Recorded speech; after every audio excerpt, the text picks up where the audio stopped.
Le monde rend hommage au roi Abdallah d'Arabie Saoudite, mort à 90 ans. De Washington à Tokyo en passant par Paris, les dirigeants internationaux ont salué l'action du souverain qui gouverna le royaume pendant une décennie. Le roi Abdallah aura réussi à maintenir la stabilité du pays, acteur clé du Moyen-Orient et première puissance pétrolière mondiale. C'est son demi-frère, le prince Salman, 79 ans, qui lui succède sur le trône.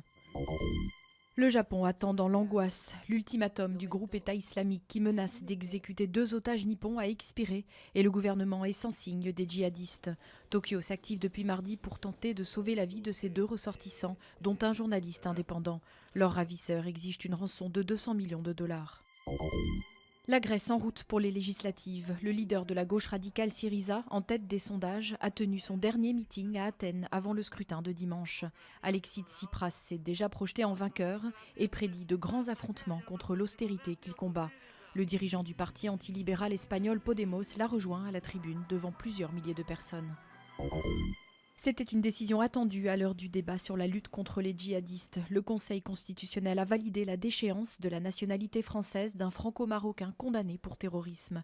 Ahmed Sanouni, naturalisé français en 2003, s'était vu retirer sa nationalité en mai dernier par décret. Son avocat contestait la décision devant les sages.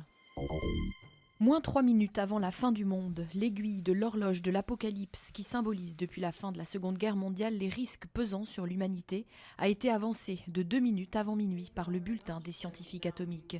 Ces derniers jugent en effet la probabilité d'une catastrophe planétaire très élevée à cause de la double menace du réchauffement climatique et du regain de tensions nucléaires.